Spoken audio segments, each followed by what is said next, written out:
Hey,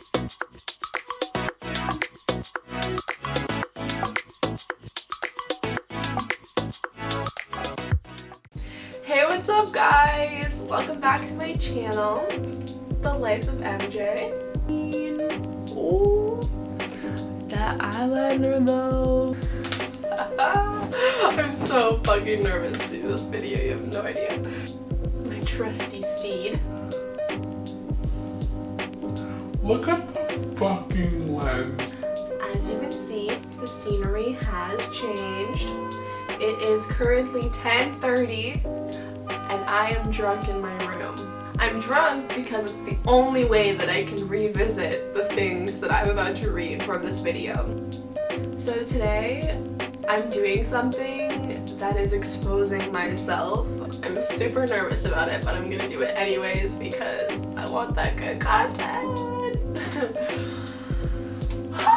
Something that you will come to learn about me is that I'm a writer.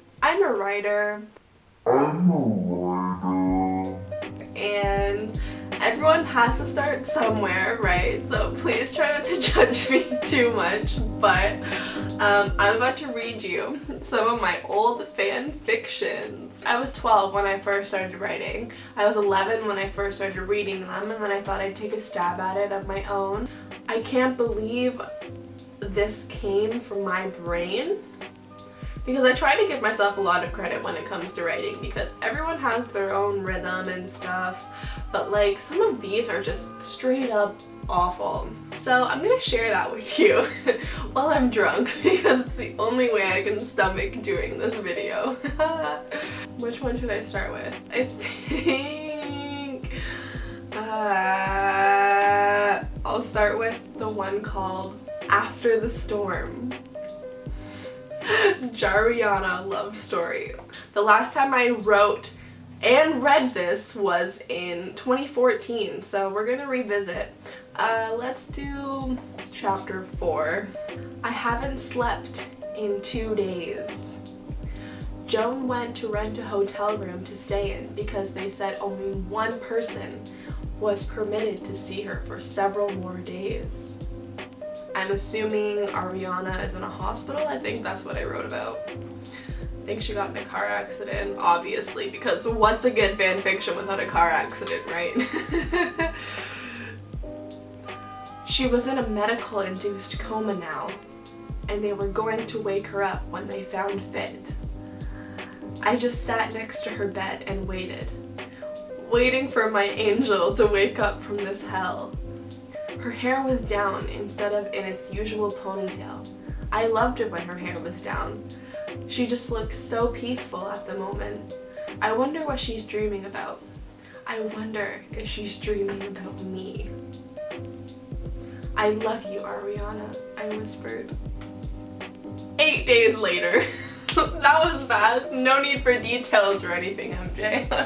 Just fucking cut to the chase.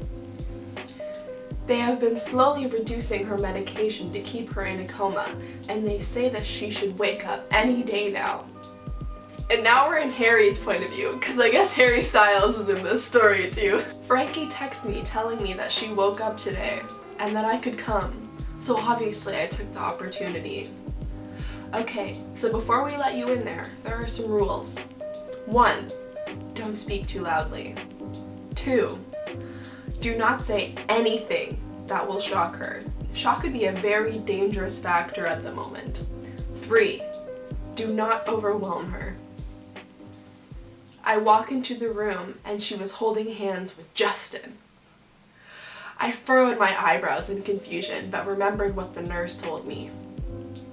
Hi, Ariana, I smiled. Hi, Harry, it's nice to see you. Her voice was soft and a bit scratchy. Come here, give me a hug, she smiled.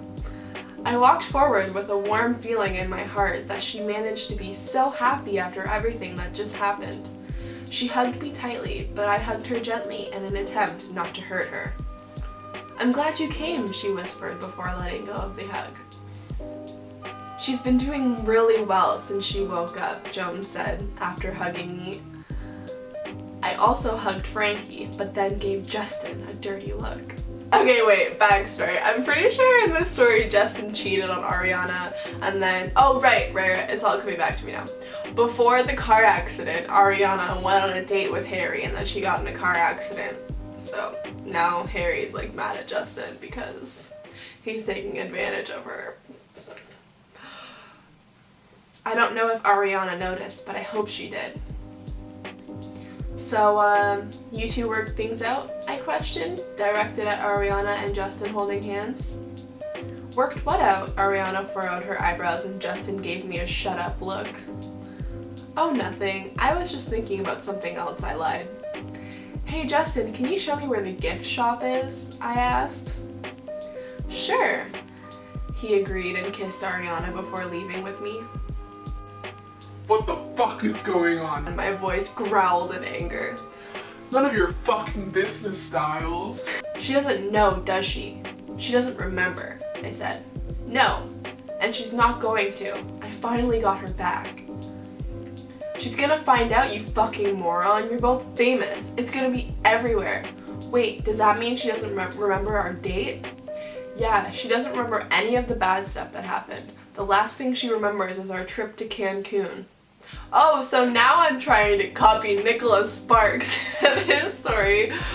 The vow? Something like that. You have to tell her, Justin. I will not let you manipulate her like this. She has a right to know. I think I'm done with this one. The next one is called Secrets, about Justin Bieber. There's only one chapter, so let's see what we got here. Okay, this one was written in 2013, so I was 14 when I wrote this. Chapter 1. A lunch hour. This was the time of day when I made the most money on the streets. What is Andrea doing on the streets for money? Sometimes I would sing to try and get money, to add on the money I made from my job at Subway. Hey Andrea, have you seen Justin Bieber anywhere? Jeanette asked, but I didn't really hear her. What? I responded. Have you seen Justin Bieber anywhere? He lives here, you know, or so we're told. After his mom died, he quit everything and disappeared. Some say he lives here. Some say he killed himself. We also hear he killed someone, but that's not confirmed.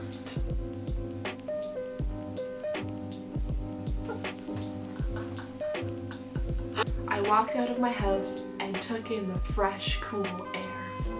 I passed a girl who I've never seen before, but she was very beautiful. She smiled slightly at me as we passed, and she smelled very good. That is a lie. She fucking smells like Subway bread and stale fucking cookies, okay? If I was the old Justin, I would have stopped and talked to her, but I have changed a lot since my mom died. I shook off my attraction for her and kept walking. And that's all I got for that story, folks. That one didn't get very far. What can I say? We're gonna switch it up and do one of my most cringy ones. I used to be obsessed with the show Duck Dynasty. One of the Robinson grandsons, Cole, I had a huge crush on him, so I wrote a fanfiction about him. I was 14 years old writing this. Okay, so we're gonna skip to the hot tub scene.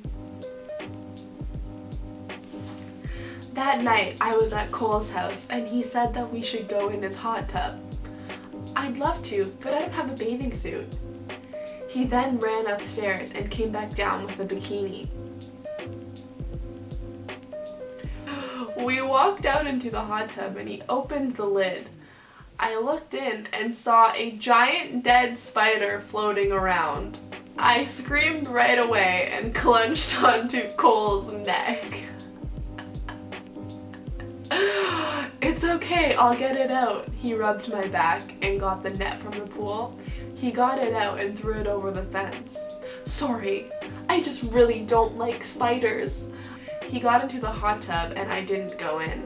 He gave me a puzzled look. What's wrong? What if there's another spider? I responded nervously. Then I'll protect you from it. But it's fine. There are no more spiders. Oh my god.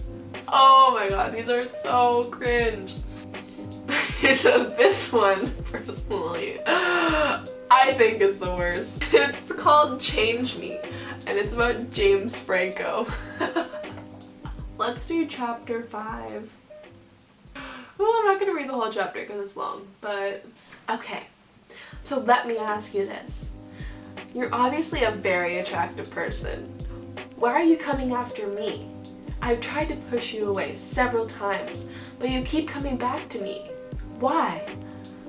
There are so many other girls who would want you and fuck you on the spot. I'm not one of those girls, James. My head is really fucked up along with my life. You don't want to be involved with me. That's the reason why I like you.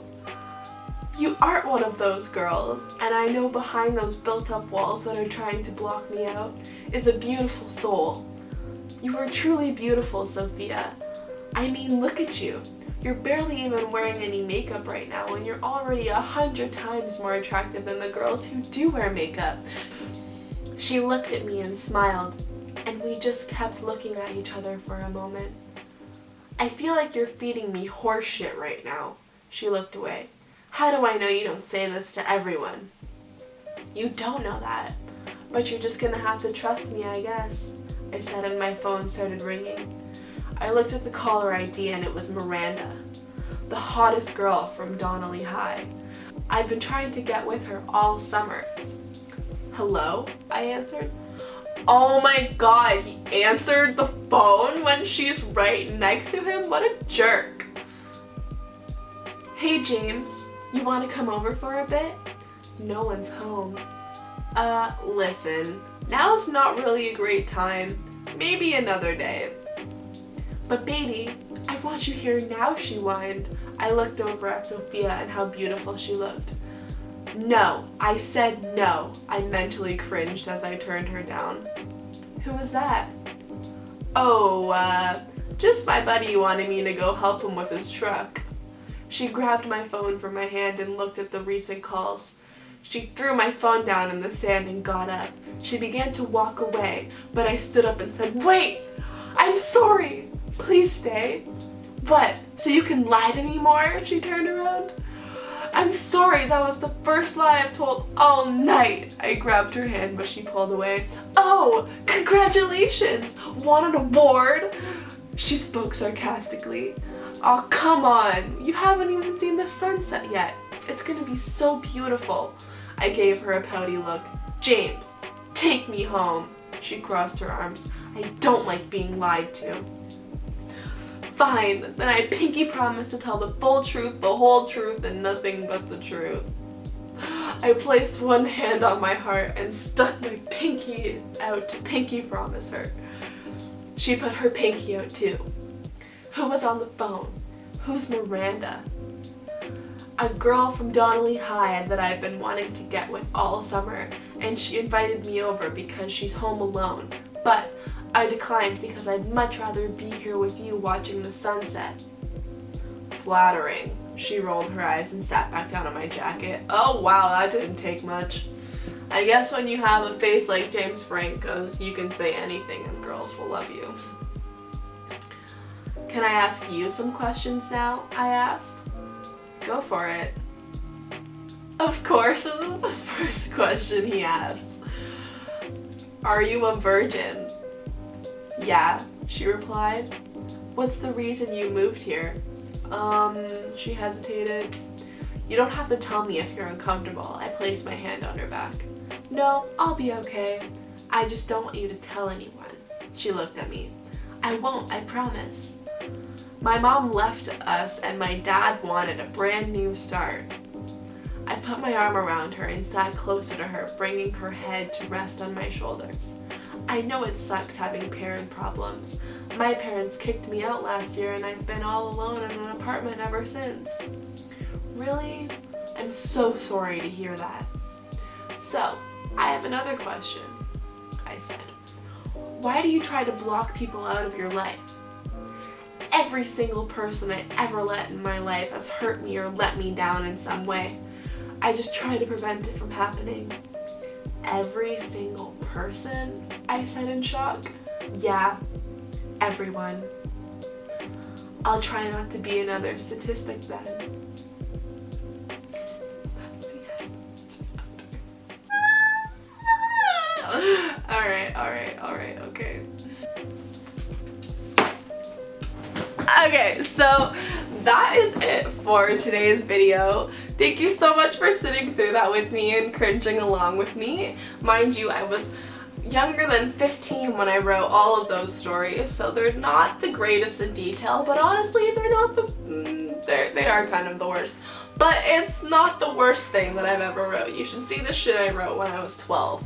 So we all have to start somewhere, and hopefully when I have a book published, you guys can look back on this and laugh with me, because obviously if it's published, it's better than that shit. So thank you so much for watching. Make sure to follow my Instagram. Make sure to hit the like and subscribe button.